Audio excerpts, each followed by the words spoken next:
Well met. Welcome to the pregame hangout. These are the dungeon scrawlers. We were just talking about the light side of the force and the light side of our stream. So fortunately, everyone so far has chosen the light side. Yeah, it's half the calories is the dark side. So you gotta. That's right. We're trying to get healthy. That's key and important. Man, a bunch of stuff has been happening this week, and it's kind of freaking me out. I'm wondering what the next thing to happen is going to be. What's been happening? To what do you refer?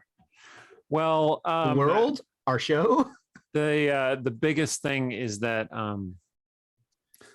Peter Archer, who was a former book department director at Wizards of the Coast, passed away recently, and some of us knew him or worked with him, and yeah, he was generally a pretty supportive, good guy, and at least as far as I knew. So I liked him, and it's unfortunate. Kind of sad too, because he's the second person from the WotC novels of that era to die recently. Matt Adelsberger, the art director, passed away not too long ago. Yeah. Bummer. Sorry to bring it down. Yeah. Well, I mean, I already started it. That's true. So. Sorry, Eric brought it down. Oh, and To Matt and Peter.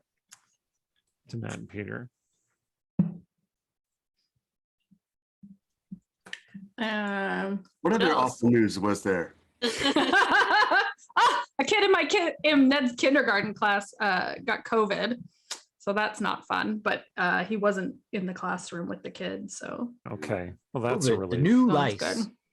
You're right. I got something funny to share with you. I won't use any names, but I went to a memorial last weekend for a dear friend, and he's a few years older than I am, but he died prematurely, really, because of cancer. He fought for 7 years very valiantly. He's one of those people who decided to do everything once he found out he was cancer. Skydiving, marathon, Ironman competition, ran with the bulls in Pamplona, just all kinds of stuff. And his doctor and good friend was telling a story on on his deathbed. He wasn't in pain or anything, but the doctor, I hope this is appropriate. I think this is appropriate. The doctor said to him, I think for your comfort, it would be better if we give you a catheter so your bladder isn't always in. And he said, yeah, okay, that's good. And so the nurse went out of the room to get the catheter, and he motioned the doctor closer. So he got real close and he said, make sure she knows there's shrinkage during when you take medicine like this. That's not my normal. Oh my goodness. But he was always joking up until the end, and I found that really inspiring, just his spirit up until the end. Because basically he was just trying to make the doctor laugh during an awful time. That's pretty cool. Yeah. Yeah. For anyone who happens to end up in the hospital, I've been in the hospital a few times. No matter what you may have learned on Grey's Anatomy, the hospital is not a social situation. No one cares about any of that. Yeah. So don't ask. So who's making out with which doctor is making out with which nurse? Right. Don't do that. All right. It might happen once they start the anesthesia. You don't know what you say after. You might be like, oh yeah, I can totally see you two. There's something going on, right, doc? Yeah. You don't know what you say after that, man. But the last time I was on anesthesia, I hallucinated that that is the surgeons and the nurses, were all together in a cooperative Super Mario Brothers game. On a we all shrank down and played a game on the surgeon's table. Wow. And when the surgery was over, I was like, yeah, good job, team. We won. Wild. I've never had general. I had a sedative for my foot surgery, And that, like, I remember, well, I don't remember the details, but I remembered it all at the time. But like, they kept asking me questions. So I would answer them because I was being sociable. So they're like, oh, what do you do for work? And oh, is that fun? And you know, those sort of general questions that I was telling them because they asked me. And then afterwards, because my friend came to be the, you know, you have to be driven there by somebody and they take you away again. She was like, they're telling me you were really talking. And I was like, but they asked me questions. I wonder if that's like, you know how they measure, they say, could you count to 10 for me? And that's to let them know when exactly you passed out. Yeah. I wonder if that during that kind of anesthesia, they're just trying to make sure you haven't like, they don't want you to go under. So they want to make sure that you didn't go under. So they're like, keep her talking, keep her talking. Well, I imagine it's probably to do with distracting me so that like it can be maximum effective. Like I'm not even paying attention to what they're doing. Whatever, I'm talking. Well, once when an anesthesiologist knocked me out, he said, okay, count backwards from 100. And I was like 100, 99, 98. Wow. And I don't remember anything after that. But apparently my parents who were in the room at the time told me that I got down to 54. Oh my God. Interesting. That's hilarious. And the anesthesiologist was like, do we need to like poke him again? That's funny. God, because, I just assumed that once you're out, you are out. But it sounds like it's just your memory gets unplugged at 97 and your mouth keeps going. That's basically it. Well, It's just like challenge accepted. The idea that maybe like part of general anesthesia is that like maybe your brain was kind of awake, but then you completely forget it. Yeah, it's possible. So the experience is that you were completely asleep. I find the fact that we don't know how anesthesia works fascinating and terrifying. Like, that's doing the right thing, whatever that is. Even scientists don't really understand fully how the brain works, right? Right. So anesthesia could be shutting down parts of the brain over at a time, and so you lose one function. But like cognition is a collection of all of those functions, right? Right. Yeah. Send your mind to the astral plane. So yeah, it's like when there's in a film when a city's lights go out, different sectors go out one at a time until finally there's just one left and it blinks out.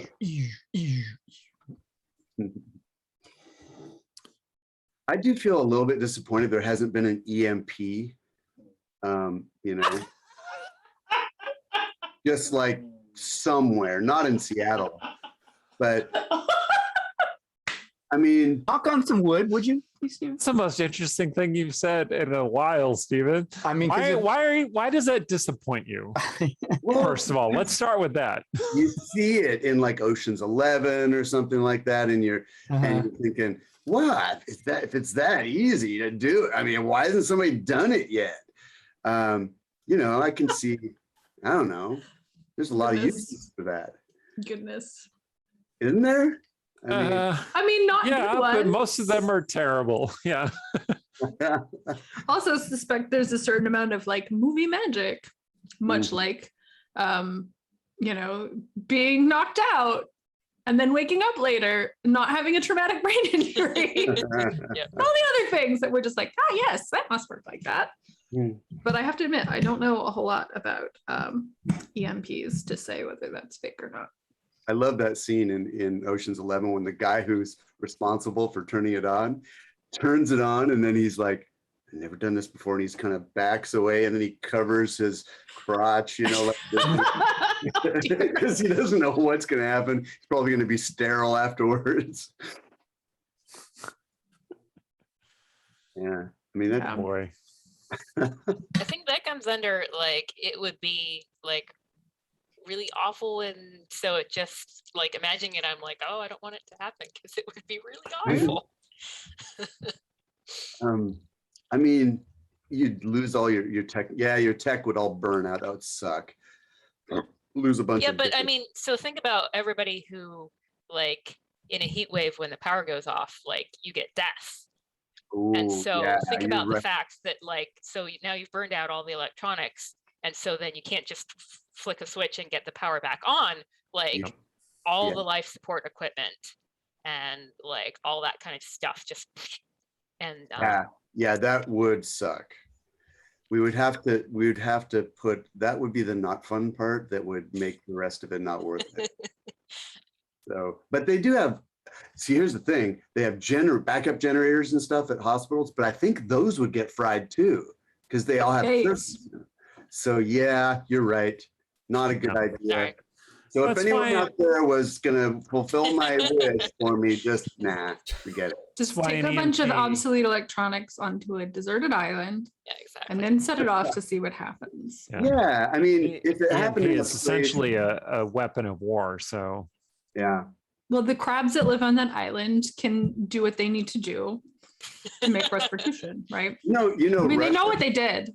Russia and China each have an EMP in each major city of America, just waiting for the day that it's necessary. They'd never use them, but if we ever go to war, they're just going to be, all right. no, There no, you no, no, no, no, no, no. That's way too complicated. All you need to do is detonate a nuclear device in the upper atmosphere. That's all you need to do. I And was it's gonna say, far like- more effective. It's But- easier to do it with the new. Forget that I said that. Okay, we're good. But you see, that's very warlike, whereas a mysterious loss of power that no one can put their finger on right away, that's a little, that's more. Listen. We all saw Ocean's 11. We're gonna know exactly what happened. Yeah, but that guy got away. It was in his van, the back of his van. He just drove away. No one knew. That'd be a long time before. So what you're saying is you want If a it- magical EMP to hit Westgate in our game. That would suck. That would suck. I think that's the point. We're like, okay, we're moving. What happened in my class What was the features? spell Well, they're plague? all What would you burned consider the out. spell plague? That's true. Um, Spell plague is yeah. basically a magical EMP. Was that the spell plague? Yeah, just I mean, everything fried. the spell plague. So in the Forgotten Realms, the sort of arcane magic comes from the weave, which is the Mistra is like the embodiment of the weave. So the spell plague kicks off purportedly because Mistra is killed. So you kill the goddess of magic and you destroy the weave. So then, yeah, you can't do magic the same way. And magic in the Forgotten Realms is a little bit like the international power grid, Right? right? It all collapses. Mm. Then or all the goes wizards go haywire. crazy Mhm. because they're getting surges and things. Wait a sec. What's the sound of crazy? It's a specific magical. Crazy. Oh, I was gonna say, yeah, that's not the sound of crazy. That's the type of crazy. Crazy can sound like a lot of things. The sound of crazy. boy, if you just maybe one night never mind. You know what? I've learned tonight, if an EMP strikes anywhere in like the West Coast, I'm calling your wife, Stephen.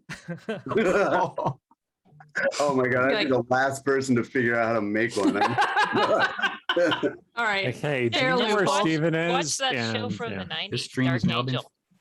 Dark Angel? Oh, Dark Yeah, the Angel, starring EMP goes Jessica off Alba. in Seattle, and then it turns into this sort of like 90s. Well, of course, they didn't have the CW. What was it before it was the CW? WD. The WB. The WB. That's WB. it. Yeah, WB kind of Jessica show Alba. where all these like super hot teens like find hair product after the apocalypse. Yeah, And it was she's, like- genetically modified, and she's got this like UPC code on her neck, and like she sits on this old like wrecked Space Needle. Oh. I've seen stills. I never actually watched any of it, but I mean, I've seen enough like hot teens after the apocalypse WB shows to be able to fill in the cracks. Yeah. Yeah, and everything you're thinking about it probably accurate. So So I guess I watched a lot of that show. I thought it was great at the time.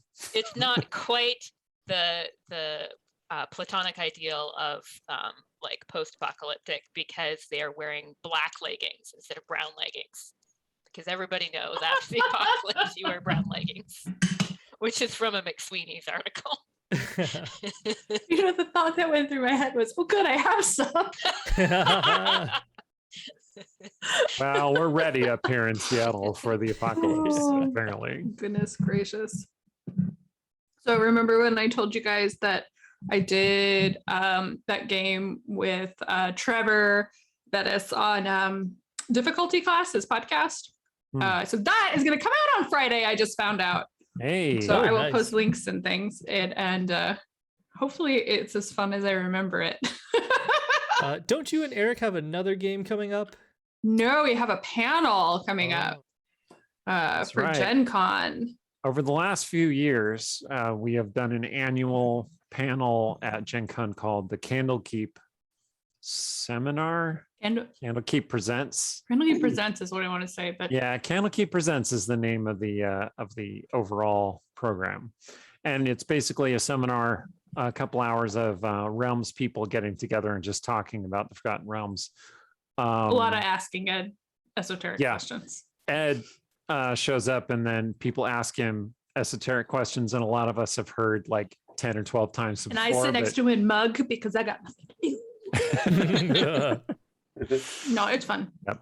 But this time it's a run- little different. Yeah, run by Brian Cortillo, who is a kind of behind the scenes designer and Realms lore fanatic who knows a lot about Cormier. And he and Aaron compared notes on a lot of Cormier Yes. and stuff. He helped me a lot with making sure Fire in the Blood didn't give him an aneurysm. And you know, I feel like because I Is told that him, why it was so long, Aaron? Is that why? no, it was so long because I was writing it. Yeah, there you go.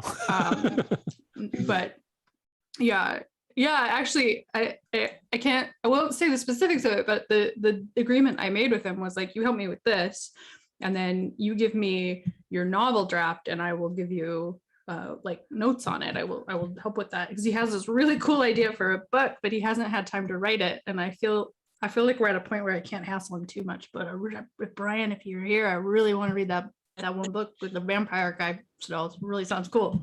Oh, was it the van? Oh, yeah. He told me about that too. I That's want to a read good that. Too. idea. I don't Brian. even like vampires. Like, let's be clear. Damn it, Brian. Anyway, he shows up in the chat periodically too. So if he shows up, we'll Oh, don't bombard him, please. That would be so mean. Like, where's your vampire novel? Aaron's sad. Okay, but if people want to check this out, like, do they have to get tickets, or where can they watch it? well, we're doing it digitally, obviously, and I think it was On- going to be on Brian's channel, but It's on also now GenCon itself, their Twitch channel is hosting it. So yes, Marcus, whom we know from back when we Oh, were on yeah. GenCon TV. yeah, for those of you who've texted been me. around for a while. So I posted the link to it, and he DM'd me and was like, yo, would you mind changing the time? Because I have a slot to fill and we could put it on the GenCon channel and it would, more people would be able to see it. So yay, that's exciting. Hey, awesome. And I seem to think that we here at the Dungeon Scrawlers channel are also going to stream it. So, but if you want to engage in the chat and ask us questions and stuff, you'll want to go over to the channel that it's streaming from. Which is So- the Gen Con think- channel now, or I- Brian's? It's think it- GenCon's channel. Is that GenCon TV is my question. Oh, or good do they have question. a different one? One of I'm going our to check. one of us posted in the chat a link to Brian's tweet on the subject, so you can go check that out. That one links to his own Twitch channel. Okay. I mean that might very well be what's happening. So it occurs to me that I don't know. Uh-oh. No, so you just gotta, it's on twitch.tv/GenCon TV. Okay. So yeah, So I will And put there'll be that a on the bunch of other- Discord. there'll be a bunch of other fun content going on this weekend for those who aren't able to actually go to Gen Con this weekend for one reason or another. I'm gonna put it in the announcements channel and people can just be okay with getting a lot of announcements. Do you think that after the COVID times are done, that we might return to using their studio as we once did to do it in person? It's possible. The other Um, question is the bridge. Yeah. Yeah. Because right when the pandemic started, the bridge, that's the way for those of us not in the city to get to where the GenCon studio was, started falling down. So they closed it. So now it's very difficult to get to West Seattle from the east yeah, side. that's a very good point. It was So I guess already I'd be hard. changing over to like carpooling with different people if Well, that's the bridge true. did get fixed. I miss the Oh, carpooling and the driving. Yeah, that would be Emily or Aaron, right? Probably Aaron. Emily's just in Renton, so maybe. But yeah, you're kind of halfway between the two of us. So I'm not going to ride with you, Steven. Sorry. I love you, man, but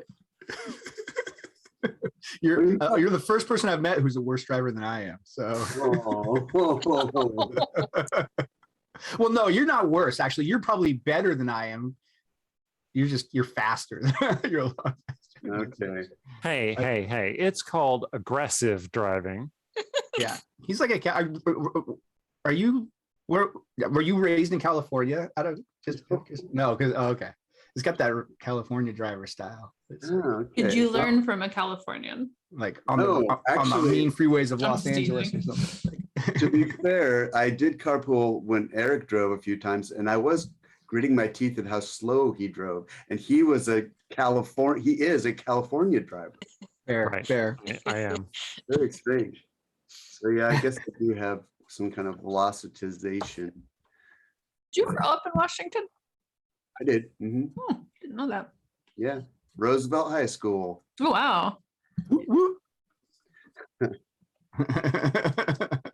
What was your mascot at Roosevelt? I'm one of those people, most Americans never move outside their zip code. Mhm. I did for years, but then I moved back into that zip code. Yeah. I feel like that can't be true anymore. Oh, maybe Because, it's not. Maybe that's an old stat. I don't know. I mean, so I was born in Minnesota, and then my parents were the ones who chose to move to Oregon. And then I settled in Seattle rather than near my parents in Portland. I was struck So, like when sort of high school reunion stuff comes up, how many people still live in my hometown or like the next town over? Right. Because the entire time I lived there, I was like, where am I going to move when I don't have to live here anymore? There's so many choices. Yeah. I mean, I guess I refuse to leave the Pacific Northwest, Mm. which is sort of what I feel like I imprinted on it, and then I don't leave that like biome. I would never consider like moving to Boston or somewhere. Yeah. And I know some people out there, but Yeah. I really don't want to live anywhere with deer ticks, where deer ticks are really prevalent. Which kind of ticks do you prefer? If not deer ticks. Dog ticks, actually. Dog ticks. Okay. Yeah. They don't give you Lyme disease. Plus, I like Always tic good. tacs. I mean, I love how few mosquitoes we get over here. Yes. Mosquitoes are the bane of my existence. Wow. I don't know. Yeah. Bane, as in like that guy with the breathing mask. Yeah, yeah. they're Pretty all much. like that, and I'm the Batman. I would like to suck your blood now. They do kind of sound like. so field school, I did it in sort of southeastern Oregon because they had a site down there, and so we were living. It was this little town, population like 300 or something like that, but they had a decent dorm building because they would get in exchange students who would go to their school for the high school kids. And so we got to kind of rent that out for the 6 weeks we were doing field school, and they didn't have screen doors. So everybody for airflow would open like all the windows with screens, but then also open the front and back door. So the mosquitoes would just like waltz right in. And this town, they had a mosquito festival. Like that was their theme for their little Wow. like have a rodeo and like a Interesting. little sort of like street fair kind of thing was the mosquito festival, and they crowned Miss Squito That is amazing. Wow. Unfortunately, no. like this was back in 2000. Also, it should be mosquito for multiple reasons. Yeah. Mosquito. This was back, God, in I don't know, 2003, something like that. Anyway, early 2000s.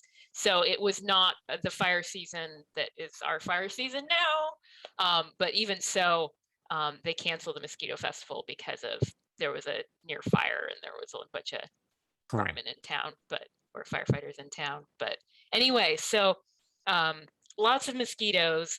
They let them in the dorm building.